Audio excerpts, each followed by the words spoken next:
everyone. Welcome to World at War Comics. My next special guest is Mrs. Laurie Cunningham. She is a writer, a creator, editor-in-chief at ASAP Imagination, and a poet, I learned looking on your website. Or maybe not. Maybe it's not a poem. Sometimes. Yeah, exactly. Well, it's nice to meet you, Laurie. Thanks for coming on today, and I'm excited to talk about everything you're up to.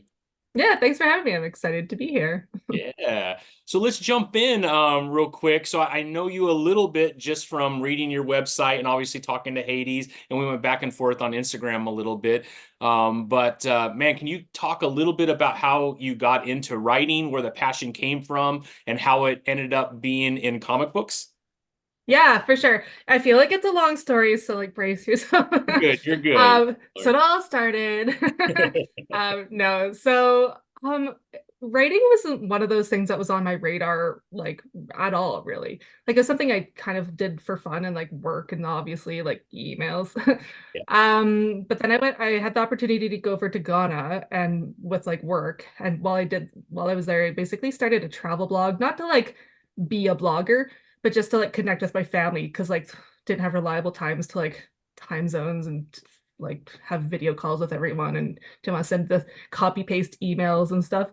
So I kind of just like put it out there. It's just like if people have time and want to, they can read it. And when I came back, a few people are like, "Oh, I loved your blog. Like I thought you're a good writer and stuff." And I'm like, "Cool." And then I went back to my other job. But then like from there, I like wasn't really feeling my job as in accounting oil and gas. So I was kind of looking for kind of a way to get a little more creative. And my partner was like, well, why don't you like writing? Like, why don't you try taking some creative writing courses? So I ended up doing that through the university here, just through continuing ed and was going to get a certificate. It's one of those things where like I started doing all the classes and I think I technically have one left and I just never did it. So I never have a certificate. But by then I was like doing other stuff, so whatever. But yeah, basically one of the courses, one of the assignments was to called publishing and promoting your work. And the assignment was to join Twitter, which I was like, I'm a late adopter for like all that stuff. So like I was like kicking and screaming, but like fine. So I had to create an author platform. And when you kind of go on social media and start telling people you're an author, you're kind of like, hey, maybe like I should write. So then I started like I'd like dabbled a little bit just for the course, and then some like okay, well I like kind of had a novel idea, so I started doing that because I'm like I want to be like the New York Times bestseller, like that kind of route. And then I turned out it was like really good at writing about like 12,000 words, which and then I kind of was like, uh-oh, now what? So then I kind of like shifted to short stories, and I started off writing like almost like pure dark fantasy, and then I kind of like met the horror community. I know the horror community has this like great warped dark sense of humor that like we were like really matched with. So I'm like, I'm gonna start writing, excuse me. I'm gonna start writing horror. So then I started writing just like some short horror stories, and then yeah, basically dabbled on that. Nothing was going too fast. Got pregnant was that also slowed things down. I also got laid off, also slowed things down. That should have Okay. sped things up, but then you start having to look for a job and all that stuff. Um, so yeah, so basically I was like figuring things out, and then I met Hades, and I was still doing kind of more like the novel short story kind of route, and he was doing the comic stuff, but we just like had like the same thing, like just a good connection online. And we had planned to write this like basically an anthology that like circled around one event, and we kept putting it off, and then eventually I was like had a kid and which was like became even harder to write. And he's just like, well, what if we do this? He's like, it's pretty like you just have to write short stories, like we don't need to set a deadline, but it's like something to like work on. And like I was like pretty overwhelmed, like postpartum depression, like all the fun stuff. And I was like, absolutely not. And like I was on the but by the end of the call, I was like, I have my first story idea. So like I was like, he's like a very like convincing guy. So Yeah. we started writing the story, and then like we'd written this anthology, which was like 16 stories, and we'd each written eight and then mixed them together, and then didn't tell anyone who wrote what. So we could like I don't know, be mischievous and just play around and have fun and stuff. So it was all circled around in one event, and it's from all their perspectives.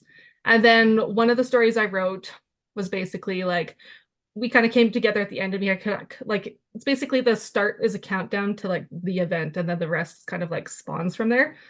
And then so the timelines need to match a little bit. In one of my stories, the timeline was like not working, so we like I had to like cut off the end and like well, let's rewrite it. We brainstormed, and at the end, he's like, "This is a comic book character." I'm like, okay, what does that mean to me? And he's like, you should write a comic book. I'm like, oh, that's something that I've never thought of doing. I'm like, no, thank you. And again, I was just like, okay, but like, what would that look like?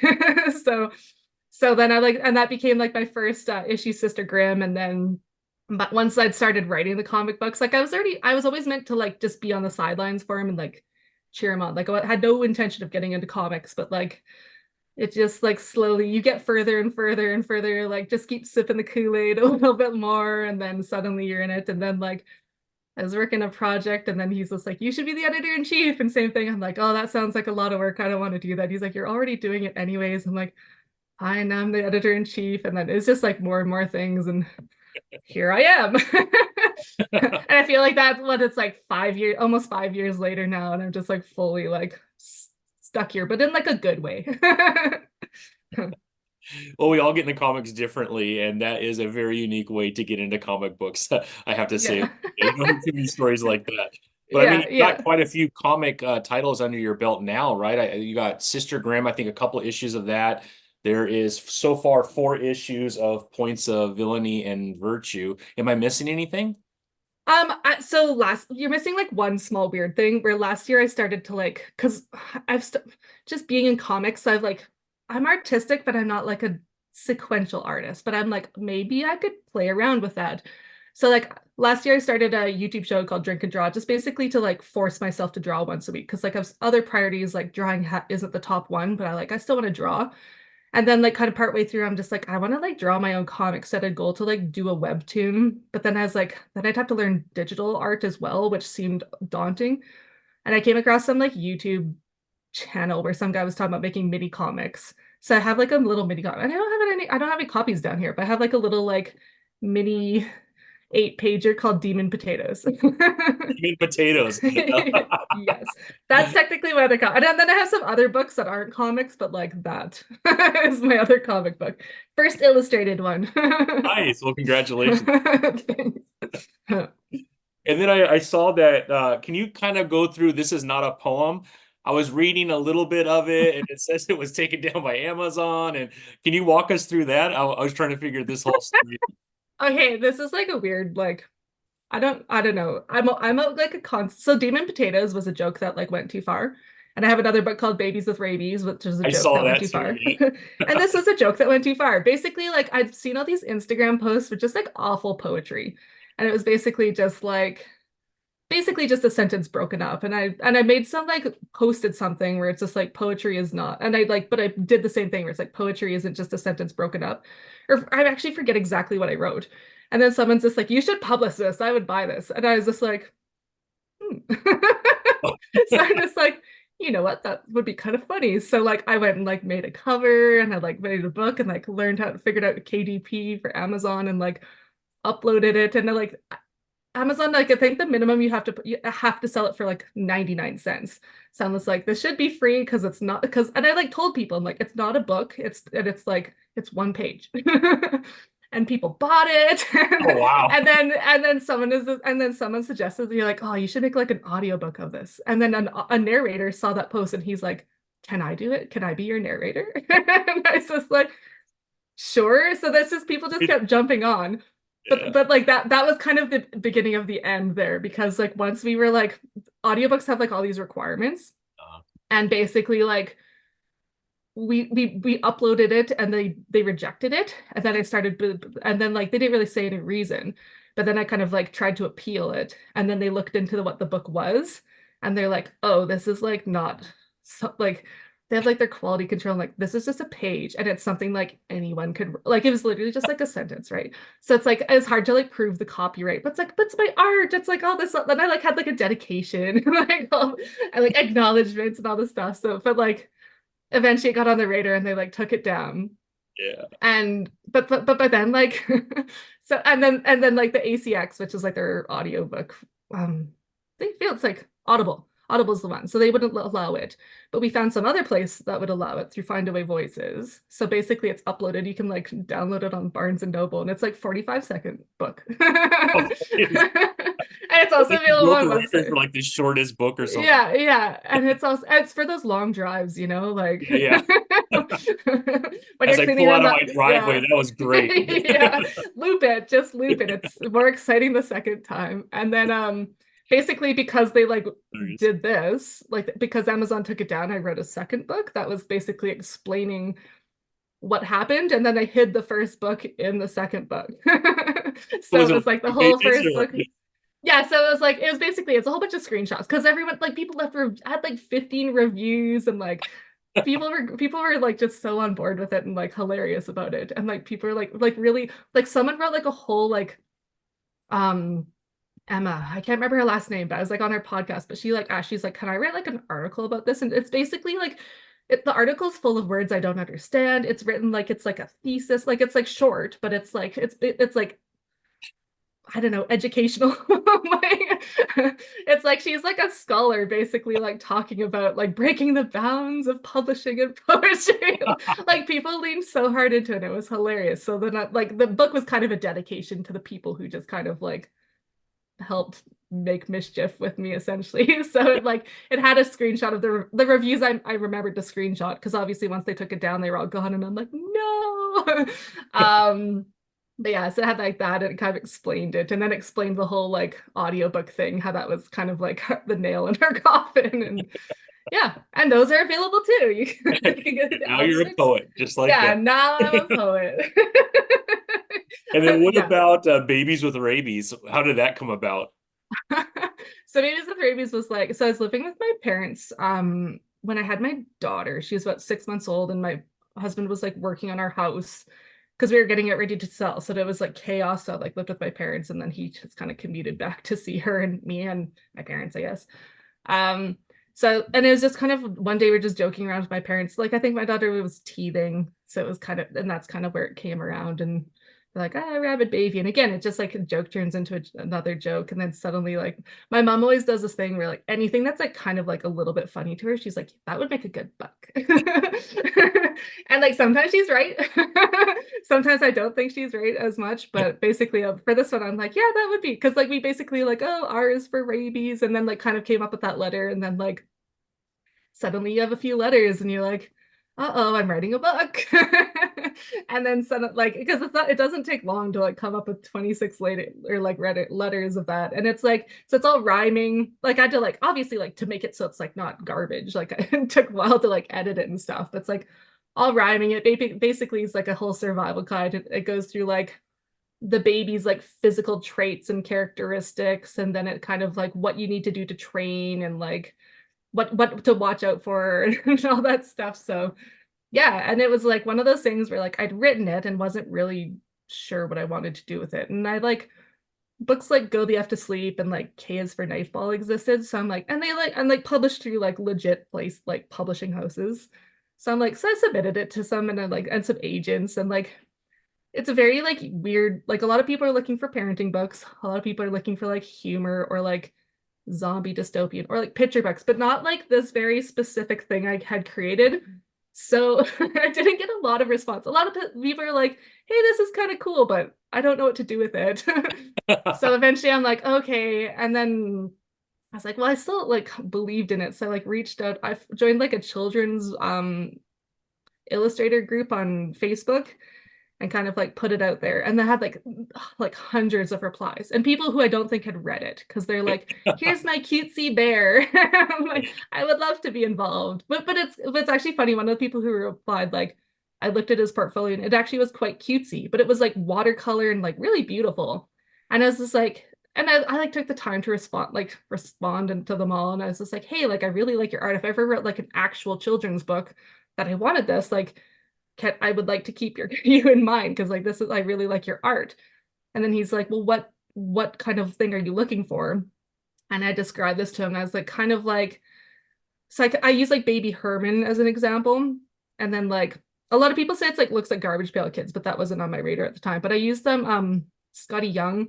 Oh I yeah. assume you know him. I was like kind of like that kind of like gritty, cartoony, kid style, like basically like some mash of like Looney Tunes and him, but like zombies. And he's just like, well, he's like, I could give it a try. He's like, I'm good at like changing up my style and stuff. So I sent him a letter and he like drew it back and we talked and like he basically nailed it and he nailed all the other letters. So it was like this like awesome thing. And he has also like just been like a really valuable resource because he's like been in the industry for like 15 years and he helped me design like I had like some he helped me design like bookmarks and stickers and I have these little like foam ninja stars for the bathtub that you like because I also turned it into like a survival kit. So it comes with like teething rings and like the ninja stars and like the sticker, the normal book swag as well.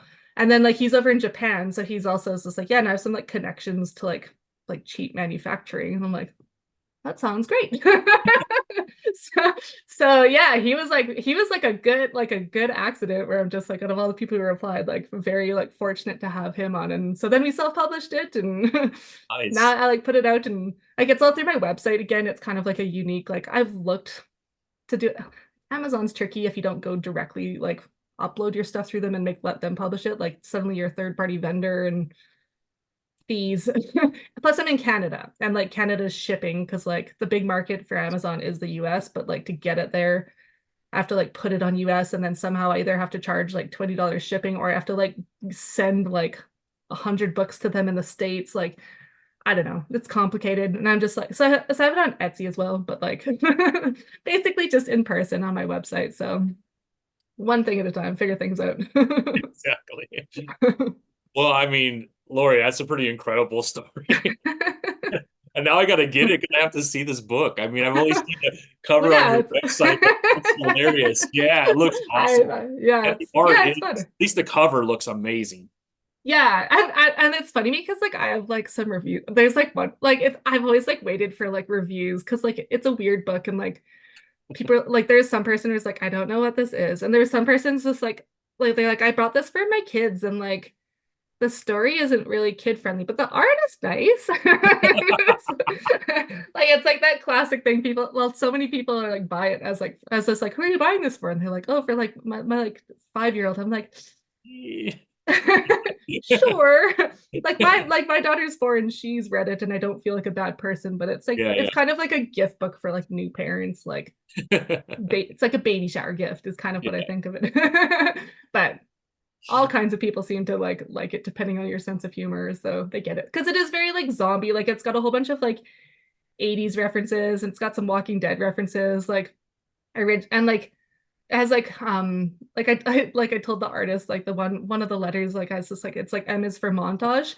And I was like, yeah, you know when like Rocky's like beating up the meat and like like pull like chopping wood like all these things, right? So it's like everything and like there's like a commando reference and like we tried to like I was like sneaking in all these like old movie references and stuff. So some people get it. Like it's subtle, but Yeah, like it's there. so awesome. So are you doing more of that kind of stuff, or are you fully engrossed into ASAP now? Like I've written a partial script, but it's one of those things where I'm just like I needed to like get take off a little bit more because like because of how I did it, I had to order all of the stock and like to get like a decent price. Like I have 1,000 books that I ordered. And it's like that's a lot of books to order. I'm like, I don't want to be like buried alive with these. You're like this thesis is your failed author career. Here lies Laurie and her failed author. So like I just in my opinion, I need to like get rid of more stock before I'm like and like prove that it like it's still small. It's only been up for a year and like it's hard to market and get out there and all that stuff like budget wise. Plus, I have 2 little kids. Like it's like Yeah. even just to go anywhere, like the grocery store, I'm like I can't be bothered. Where it's like yeah, so it's like hard to like do this stuff. So like I think that like once I get rid of some more stock, that maybe I'm like yeah okay let's do it. Like let's do a second book because it like I do have like like it in the works and stuff. Yeah. And the artist has said like yeah it's like 100% if you do a sequel like please let me draw it. So yeah, That, like I have a few little side projects that I do, but like ASAP is like the main focus for a lot of things because it's growing and like yeah. it requires a lot of focus. Yeah, I know it seems like it's growing really big. Maybe we could talk about ASAP, how you got connected with Hades and kind of talk us through this storyline, right? Because all of the ASAP stories are connected, if I'm not mistaken, right? Yeah. Yeah, Yes. so Walk us through that for people that aren't familiar with ASAP. yeah, for sure. So basically what you're holding there, there's the event, and that's like all its name is. And that's kind of the catalyst for our world, which is like all of these they're interconnected, but they're not like they all mention the event, but they're all their own stories. Because like the event is kind of this paranormal, catastrophic thing where you don't 100% know what happened, and everyone's experience was different. So like, and then all of the titles that kind of spawn from like Points of Villainy and Points of Virtue, like they kind of start where it's just like, oh yeah, something happened to me, and like that this is like that's like an extra story. Um, but Points of Villainy and Points of Virtue came from that anthology that we wrote, I was talking about, which was 16 stories. And then we started off very much like almost strictly a comic book company, even though we'd written this prose book, because like I was like, we didn't have artists at the start. Like he was working with one for Messiah, and then like we had one title, and then we had this book. So and I wasn't like into comics, so it's like, well yeah, let's like write your book. So it was like my first like published book, which was like a big deal and stuff. And we co-wrote it. And then but like as we like kind of put it out there, and we're like, it's like this weird like purgatory book where it's like it references a comic book world. So like people who aren't into comics are like confused what to do with it, but it's also like not a comic book. So people who are into comics and like don't want to read words didn't know what to do with it. So we're like, what? And then and like it does like have a crossover. Like it does like kind of pull in both sides as well for like people who are like intrigued by it. Like my parents aren't big comic book readers, but they've both read like the anthology and stuff. And my parents, of course, they're like, of course they'll read it. But yeah, so it was just like we realized like, yeah, we need to like adapt this into like comic books. So we basically like went through we've taken 12 stories out of the book. There was some that were like a little like this would be like a weird one to adapt to art. So we kind of just left it. So there's like, so if you want the anthology, like there are bonus stories essentially in there, like you do get like kind of more information. And there's some cool ones that we like left out, but just would be like a little like there's like a time loop one that we're like, how do you like draw a time loop one without it just being like the same drawings Over and over and over and over again? So, like I know like obviously in movies they do that, but just I don't know. For that one we like didn't have a fish. And there's one where like the guy's like literally trapped in a box the whole time. And same thing where I'm just like, this is just black panels and like text. So you're kind of like, I don't know. So we left like a few in there. So it's like, but yeah, but we took out yeah, 12 stories, and we put two issues in or two stories into each issue, and then each one has their own artist. So like for like say this one, it's like this one has two artists and the cover. So like this is one artist did this part of the cover and another one did this part of the cover. And then they like drew their own stories. And then again, like it's not like we've picked like one of Hades and one of mine. We've just kind of like basically picked them in the order of the book and okay. just like gone through it all. Um so yeah, and it's still a countdown, and now we're like combining it into a trilogy, or I guess it is a trilogy, but we're combining it into one book through our Kickstarter coming in April.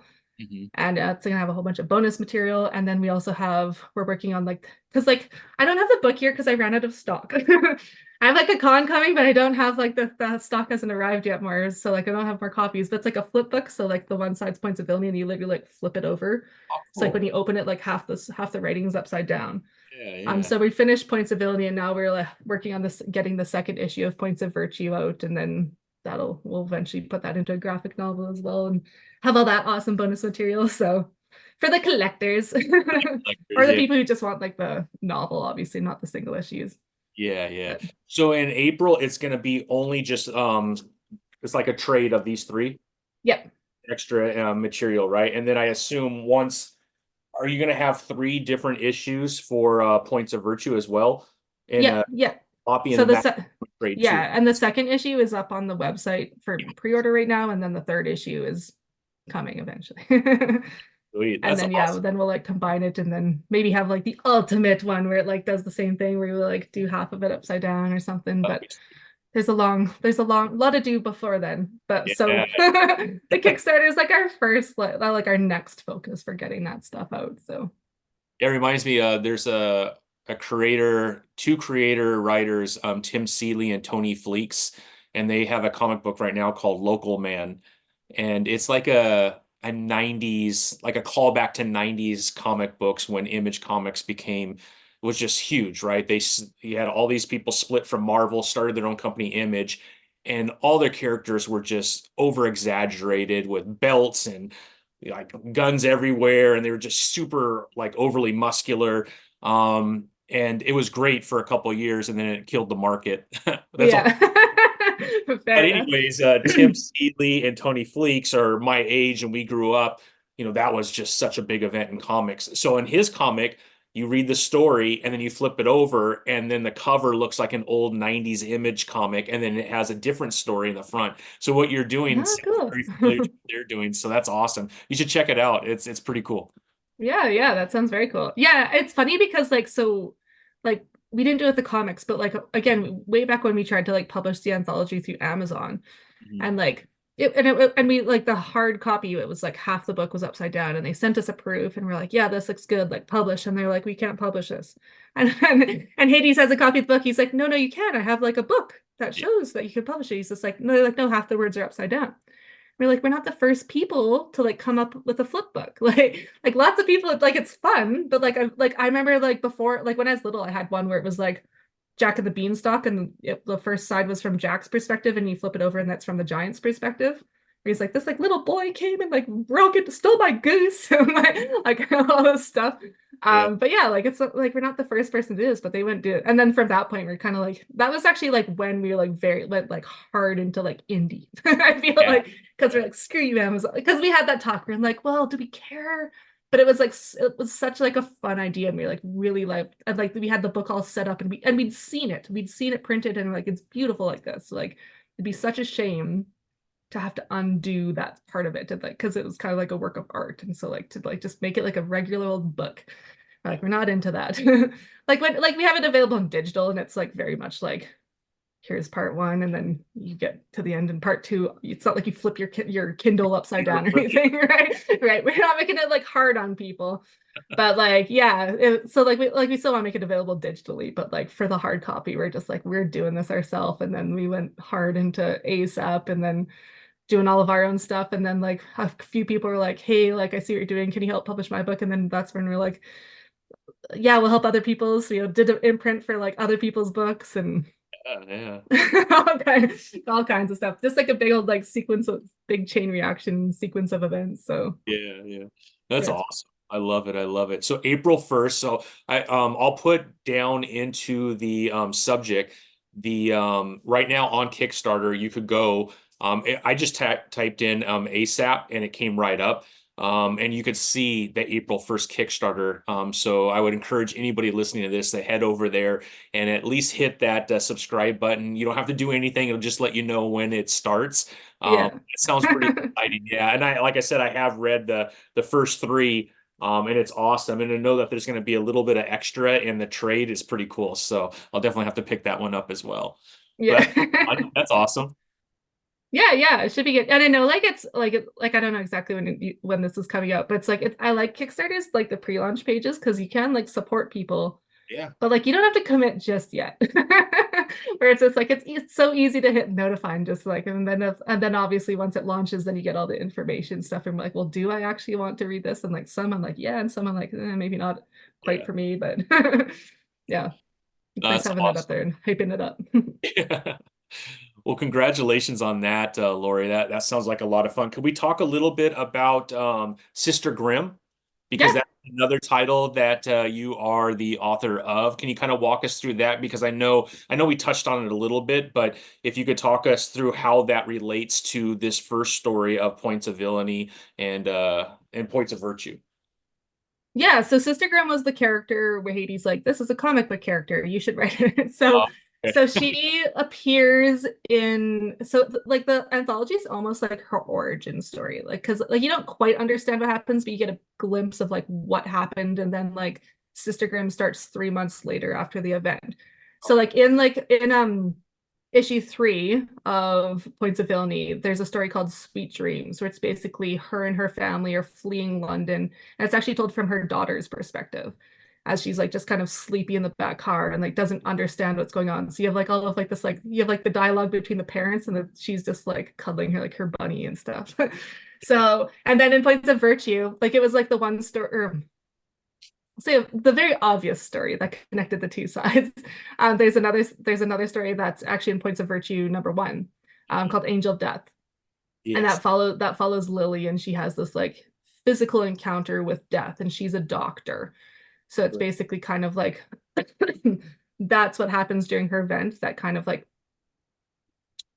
creates the Sister Grimm story. So Sister Grimm was basically it starts 3 months after the event, and she wakes up in a morgue and has no memories other than like just flashbacks of like and like jumbled up, doesn't really understand what's happening. She doesn't know if her family's alive. She just doesn't know what happened, and she's basically trying to get back home and find her family. And she also like has these powers that kind of are like causing her problems. Like with like the title, it's not like but before it came out, I was like avoiding the spoilers and stuff, but it's her name's Sister Grimm, so she's half Grim Reaper. And we have little trading cards that like we send out with like when people order stuff, then says she's like a Reaper hybrid and it says what some of her powers are and stuff. So yeah, so we have the trading cards that tell you about like what her powers are. And then um again, like we have Sister Grimm #2 is out, and again, like before that one came out, I was also being like holding it close to the hip who Bennett was, but Yeah. he's a ghost. But he's basically he basically kind of becomes her sidekick and like kind of almost like a mentor role, and is kind of like helping her like go through, because it's this big story about like losing yourself, because she used to be a doctor and Yeah. like a mom and all this stuff, and suddenly she wakes up, she has no family, and she can't touch people without killing them. So it's a very big story about like how do you go from someone who used to be someone who saved people to someone who like still has that calling, Yeah. but the main thing you're capable of now is killing people.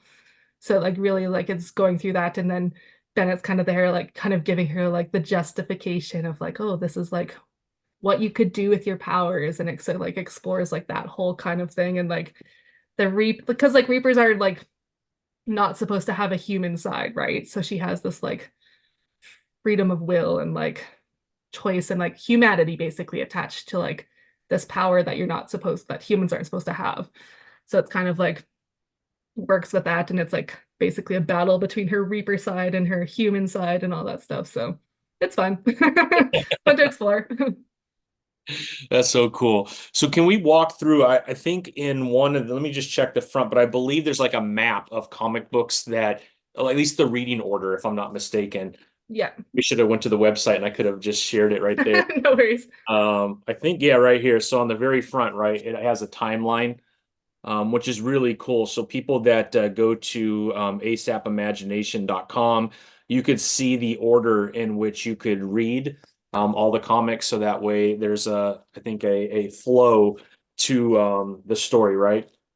Yeah, yeah, like it's one of those things you don't have to read them chronologically, but I know that Okay. like some people like that. So we've kind of thrown out, and a lot of people were like, well, where should I start? And they're like, by like the answer is almost always like this one, because this is the very first issue of the event, and the event is like what causes all the other stories. Like you can definitely just like dive into Sister Grimm and like not care about the other stuff or go back later and read them, like, and you won't be confused. Like the plan eventually is to have a like have a little crossover between some of the titles and stuff, just because that's fun. And eventually, like then you might have to like be like, well, you might be a little confused here if you don't go back and read like some prior issues. But for now, it's like very much like you can just follow whatever title you want. But Points of Villainy 1 has like it's like throws you right into the event and has like two like very different stories. Like they're all kind of horror, like you know that. But it kind of like gives you like a little taste of the event, and then what the bonus is like it comes with this with a QR code that you can scan, and you can go to the website and download a free song. So you can kind of have like if you want. I know not everyone would want that, but like some people are like very into that. It has this kind of like immersive experience that you can get in the mood and like I don't know, turn off the lights, light some like spooky candles, and turn on the music and stuff, and read your comics. So it's kind of like a fun place to start. That's so cool. Now, as far as so this is the ASAP universe that's been created. Then you have this other part of ASAP, which is any one world, and that is open to several different types of creators. And it's their own creation. Nothing is connected within that area, but it's just another side of ASAP where you could get some creators from all over the world, right? That are publishing either through ASAP or it's going through your website from a digital standpoint, correct? Yeah, so it's basically like so we started the Anyone World to publish people Hmm. who'd like didn't want to do it themselves or couldn't find a different publisher. Like we basically are just a small press and wanted to help people. And it started out with comics, and then we expanded it. We actually launched the Anyone World with a anthology called Perspectives, which again was another written anthology. And oddly enough was 16 stories again, but it was like by 16 different authors. And it was just like a sci-fi fantasy horror theme. So it's basically like you could send anything. And we picked 16 of them, and then we raised all the sales went to charity. And then from there we like published the Bob the Non-Union Psychic, Big Book of Bob, Volume 1 was our very first like thing that we published through it. And then we started bringing in we had some like new comic book creators who it was like their very first time publishing it. And then the Big Book of Bob, like he like published it. I think he like had created it 20 years ago and kind of hadn't done a ton of it. Like he's a filmmaker, so he like kind of ended up focusing more on film. But then he's like, but he's like, I want to make a film that relates to this. So he kind of brought it back, and then Dog Eaters was like another main one. So we had like four titles that we were like really pushing, and then some other people submitted to us, and then Hades at one point was just like, we should just like open this up and just like kind of create an online store. So like if people just want to share their comics, they can. So we expanded that way, and now we have a digital bookstore. And we don't, and it's for people that we don't publish. It's basically just like a place where people can could just buy their stuff and download the comics. And then after that, we were like, I say we, it's always him. He's like, we should do this. I was like, oh, okay, that's gonna be a lot of work. But we do it. But then we opened it up to physical distribution because we wanted to get like our people, especially some of the novelists, because like like how you get your books read in like bookstores versus comic shops is a very different route, and a lot of bookstores want you to like go through distributors and so instead of going through distributor, he was just like, maybe we should just be a distributor. So now we have like publisher, distribution, like bookstore, like basically like covering all of the things. Um, so now we offer like physical distribution for basically anything that's like a graphic novel or a novel. Hmm. Um, and then yeah, and then we also like we had started this thing called the Global Indie Group, which is kind of originally was like a platform to kind of create like a place for like creators to come together. And if you wanted to start a project, you could it's like here's a list of artists, here's a list of publishers, here's a list of writers, like basically like whatever you need. So you didn't have to go to Facebook and get those 300 messages where half of them are bots, or now so many of them are AI as well, which is got a lot of stuff to filter through. Um, so we created that, but then we actually like recently just at the start of this year we combined everything together. So we also have like ASAP Minis, which is a children's imprint, part of the Anyone World, and then Gig is we've turned it into almost more of like a directory you can buy instead of like a platform. So it's still like it's not like expensive or anything, but basically it's like a list of I don't know a whole bunch of creators that have been vetted, I guess. So it's like a good place to start. And like again, like you might not find exactly what you're looking for, but like the hope is that you find it. And we have like podcasters listed and reviewers and all that stuff. So basically just like a book of resources to help people because we've all been there on that like day one where you're like, I have this idea, but I have Yeah, no idea what to do with it. So it's kind of like a little kind of guide like that to help people get their stuff out there.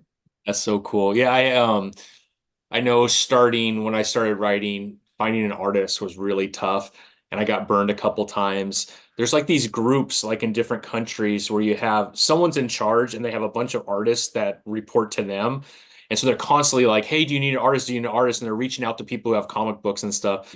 And then you reach out to them and they give you samples of their work, and then you're like, "Oh, that looks amazing." And then you pay for it, and they send you their work. You're like, "Wait a minute.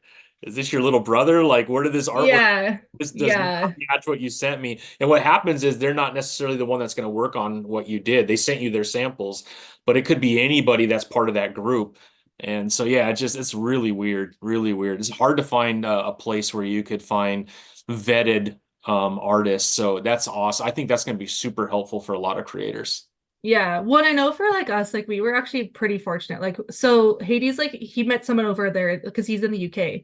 Mhm. He met his friend Kyle Wright, who illustrated Messiah. Just like the guy was working in a comic book shop, and he was kind of like, hey, like, do you want to draw a comic for me? So they like did that together. And then after that, once we had like some more titles in mind, we like kind of were like looking for artists. And it was hard.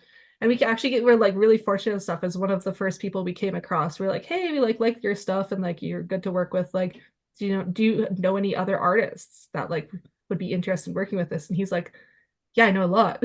So he's from Argentina and like it's a like a lot of our artists are from Argentina because like basically he's like, here's all my friends who like draw Yeah. comics and like some of them are like pretty seasoned and been doing it for a long time and some of them are new. Like the guy on Sister Grimm, like he was working on a comic book with his brother at the time, but I think Sister Grimm was his first like publication. So it was kind of cool, like it's mine first and his first. So we're kind of like it was very collaborative, which is like awesome. Like because like again, because I kind of came into comics because I like didn't it wasn't like on my radar, like what I was planning on doing. I came in with like I was confident in like my writing, but like just being in the comic world, I felt like I shouldn't be there. I very much had that imposter syndrome where I'm like, like I read like Garfield and like Archie's and watched the 80s like Ninja Turtles and Spider-Man, but I feel like something about like being someone who wasn't reading like reading the comics like Batman and Spider, it's I just felt like I wasn't like a comic book person. So Well, you it are definitely could. now. That's for sure, Lori. Yeah, little bit, little bit. But yeah, but like I still haven't read a lot of that stuff. But like now there's when you're in the indie world, you keep beating other people and all these reading all the indie stuff, right? I'm slowly dipping into like reading some of the more like mainstream stuff, I guess, that's out there. Um, but yeah, I forget where I was going with this now. But yeah, no, I guess it was basically, I Fun guess, like world.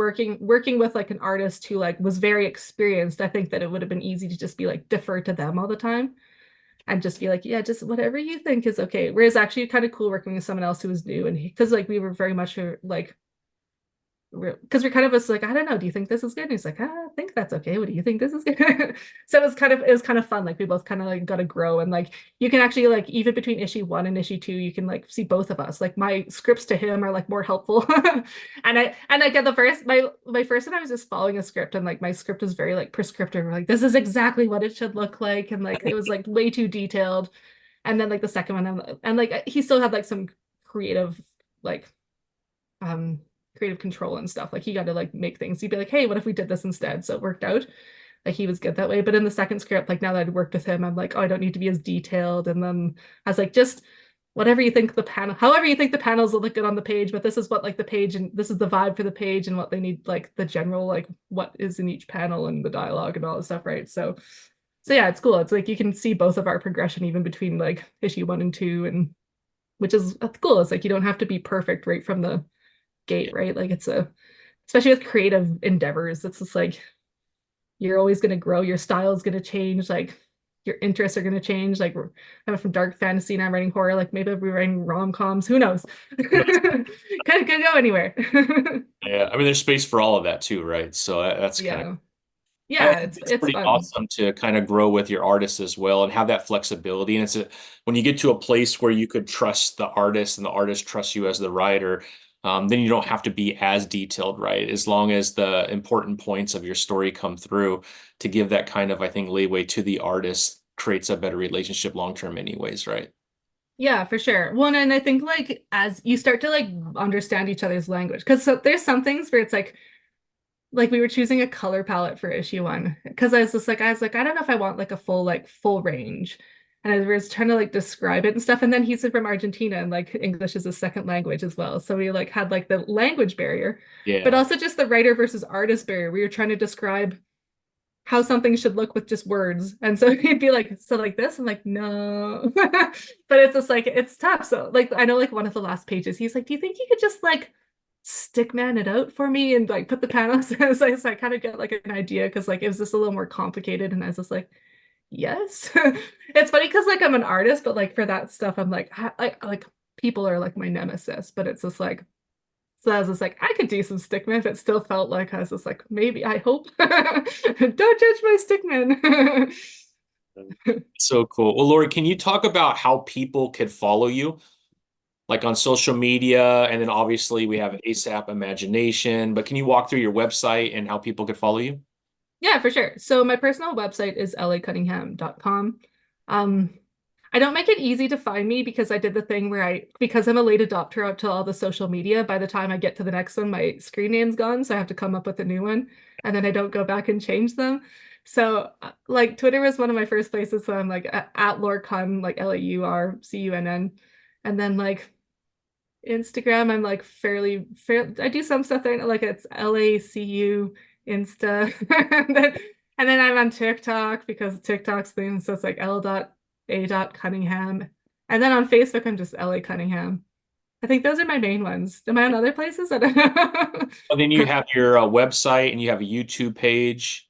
Oh yeah. So I guess my YouTube page is the ASAP YouTube page because like I have host like the drink and draw every week. But so ASAP Imagination is just the YouTube channel. And then of course all the ASAP stuff is like asapimagination.com. There's anyoneworld.com.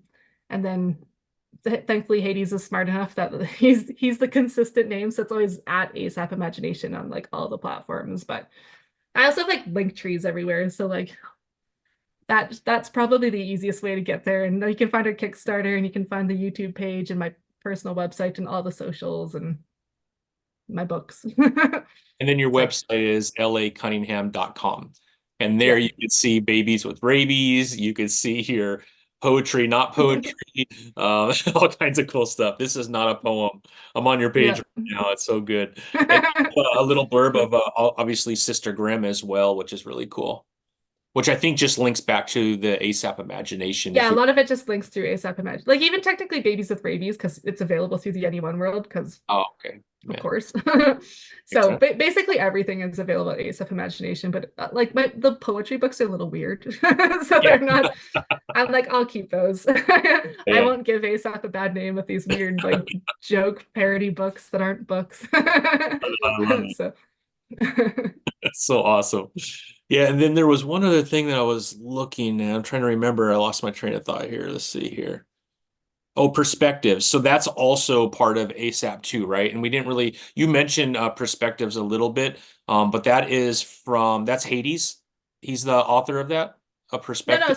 so that Oh, was that's the one published with through the 12, ASAP. Yeah, right? that's the one where we had a whole, but it's an anthology of like a whole bunch of people. So like he did like the forward on it, and then basically it's just a whole bunch of authors, and like some of them published through, like some of them actually published through us, and then other people were like did their own thing. But it's kind of cool because like Christian Prospery and Mitch Larkins both had a book in there, and that was kind of like their first publication, or I guess it wasn't Mitch's, but it's Christian's first publication, and that since then he's published his own book with us, and like so it's like kind of cool. You get to like help people from like day one, and now he's like it's two books out there, and yeah, it's cool. Is It's that cool getting to something be a part that of it. the ASAP will do again, the perspectives to bring in more authors to have short Um, we've talked about doing anthologies. I think it's a little busy with what we have going on right now, and we also so we did this project last year called Animaltronic. That's it's a charity anthology, but basically we did this thing. This is Hades' brainchild again. I take no blame or credit for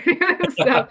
But basically, like he made this kind of like general storyline and some character bios and villain bios, and it was like an homage to like the 80s, 90s cartoons. So it's basically this guy who like has this like these like mechs or kind of like mech animatronic suits, I guess, that he uses them on to like fight bad guys. So basically what we did is there's 9 people and like he wrote the first 10 pages and then we'd go live on Instagram and he'd pull out someone's name and they'd write the next 10 pages. And then we'd go after like 2 weeks, then he'd pull it out and write another one. And then we just so the story's been completely written and like I unfortunately had to be the editor on that, which is just like it's all these different styles and some people went completely rogue with it where it's just like, oh, okay, we're doing that now. And then like of course where it's just like you get to like the 8th person and realize the second person had something that completely contradicted them, and you're like, oh, okay. So it was a project, Yeah. but it's one of those things where it's like, so that's like it's in progress, and like we're working with like the artist side of it because it was kind of originally wanted to do the same thing where we had like an artist draw each of the 10 or different artists draw 10 of each of the 10 pages, but it's quite like a complicated endeavor. So, and again, I think it's been a little backburnered, but the plan is to put it out there. And I do think like having anthologies and stuff, and even comic anthologies would be fun too if people want to bring that forward. And but one thing at a time for now. Well, Lori, did we leave anything out that we should be mentioning? I know April 1st, Kickstarter goes live, so everyone go over to Kickstarter. I'll put the link below. That way you could find it very easily. Are we missing Cool. anything else, Lori? I don't think so. Like the Yeah, to me right now, the Kickstarter was kind of the most because like it's nervous as heck when you're like do something for all or nothing.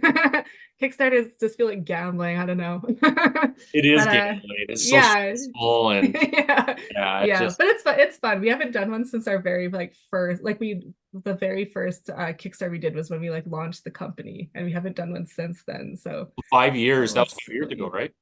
Yeah, like like 2020, I guess, was when we did it. So it's been almost like 4 years, I guess, since we've done a Kickstarter. So I got all that nervous energy again. So go follow our page, go buy our books. Got some cool rewards in there and stuff. So hopefully people will be interested. And obviously once it goes live, people can see all the details and what everything is. But Awesome. Well, I yeah, I think appreciate you that's it. very much, Lori. Thank you so much for coming and hanging out with me. You're welcome, obviously, anytime that you want to come back. Hopefully, you would like to come back, but I really enjoyed my time with you. And yeah, make sure you follow Lori everywhere. I'll put all the links to her socials and then obviously ASAP Imagination everywhere. Awesome. All right. Well, thanks for having me. Yeah, thank you, Lori. Have a great week, okay? Cool. All right, talk soon. Bye bye.